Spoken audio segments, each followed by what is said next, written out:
Here's my audience. There are 6 people. I know it's not the required 10, but sorry. 10 people are hard to find. What is a typical white girl, you might be asking yourself? Well, a typical white girl is one who not only enjoys the finer things in life, like infinity scarves and Starbucks, says things like Presh, Totes, Death, and Avi, but she's also one known for shopping and Facebook stalking. You may be asking yourself, why is it even important to know what a white girl is? Well, certain things go into being a white girl. Like stated, how you dress. You'll probably be seen with an infinity scarf if you are a white girl, or with like leggings or boots or something. You'll talk a certain way. And the best way for you to really see that is to see how I'm talking now. I'm saying words like Presh and Totes, and I'm using like a lot, but it's just how white girls talk. You'll also need to understand that these are traits found in lots of people. That's why they're called typical white girls, because that is how typical white girls are. No one can really figure out exactly when this term came up, but the closest definition to this that I could find was from UrbanDictionary.com in late 2013, suggesting that it's only been around for about a year. Now that you know what a white girl is, to truly become one, you must first know how to dress like one. Like I said, you're probably going to need an infinity scarf. And an article on BuzzFeed says not only do you need an infinity scarf to be a typical white girl, but you'll probably need some Ugg boots and some leggings. Now, although you accessorize greatly with your infinity or loop scarves or whatever you want to call them, you'll need a Starbucks Reds cup too. That's Starbucks, in case you didn't know. Next are boots. There's about 100 different kinds of boots, and as a typical white girl, I own them all. I own riding boots that look great with my leggings that I have about 600 pair of that I wear on a daily basis. I have my rain boots for when it's raining, duh. And then I have my cowgirl boots for when I have to look cute for concerts in my dresses, even though I'm not country at all. And I have my Ugg boots. Although these aren't the most attractive things in the world, they're really comfortable and really warm. So when we have our typical sub-Arctic winters, they come in great. Now, those leggings that I mentioned earlier, they are wonderful. They're stretchy, tight-fitting bottoms that most people don't consider pants, but to a typical white girl, these pants are our lives. They not only come in black, but they come in red and pink and gray and every color of the rainbow, as well as many prints and patterns like polka dots and tribal prints. They look great not only with your Ugg boots, but with your cowgirl boots and your riding boots and your rain boots. And they can be dressed up or dressed down. Now you know how to dress like a white girl. To really become a white girl, you have to know how to talk like a white girl. This is just as important as being a typical white girl when you're communicating with a typical white girl, because it's like we speak a different language. We're going to say things like Presh instead of precious, Avi instead of obviously, Totes instead of totally, and we'll shorten just about anything.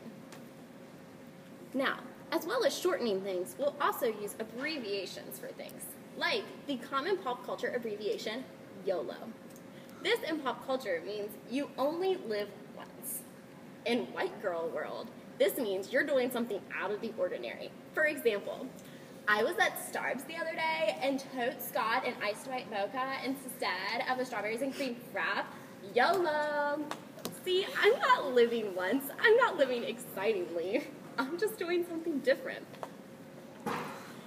Now, most sorority girls often identify themselves as typical white girls also, and they speak their own sort of language. For help, there is a YouTube video and a guide to really understand how sorority girls, aka typical white girls, talk. You're probably going to find us saying things like, oh my gosh, is it red cup season yet? And where's my pumpkin spice latte? But it's just how we are. To understand how to fully interact with a typical white girl, you must understand not only how they dress and speak, but the things they find themselves doing in their spare time. 1, we love to shop. We will shop online, in person, any time of the day. Even if we have to shop at Walmart at 2 a.m., we just sometimes need our shopping fix. I'm looking at you, bro. Next, we do Facebook stalking. Now, as a part of Facebook stalking, you can do it anywhere, on anyone, at any time, any place, whatever you want to do. It gives a typical white girl the total freedom to be herself, aka just look at someone else's profile and read their biography and try to understand their life and get to know them. But the problem with Facebook stalking is you must never make it known in person that you have been Facebook stalking. Now, if you are friends with the typical white girl or follow her on her favorite app, Instagram, you're going to know that she is not only a professional photographer of herself, but she is a professional photographer of her food, and especially her Starbucks red cups. Now, pictures of herself are called selfies.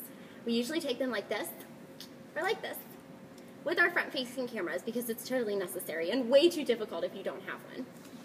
When it comes to our Starbucks red cup, we'll just sit it on the table and take a picture, probably standing like that, and we'll do it in public. We do not care. And in addition to not only taking these photos, we will hashtag them with hashtags so that other typical white girls can find our photos and like them, making us seem more popular and like we have tons of friends. Now, it's important not only to know how to be a white girl, but it's important to be reminded why it's important to know how to be one. You can and will encounter a few white girls in your life, and by this I mean a few million. We can easily be identified by our clothing choice. For example, our leggings. We talk in a very distinctive manner, and we're totes going to say that your boots are so fresh. And you can often find us doing a small variety of things, like Instagramming our Starbucks cup, or shopping, or doing all three at the same time. Whether you're in a casual or professional setting, white girls will continue to act like typical white girls. It's just out of habit. We will say totes in a formal meeting, and we will wear our leggings to class. If you are the boss or a coworker of a typical white girl, it's especially important to know this so that you can effectively do your job and they can effectively do theirs. AKA, they can be a typical white girl. Okay, that's good.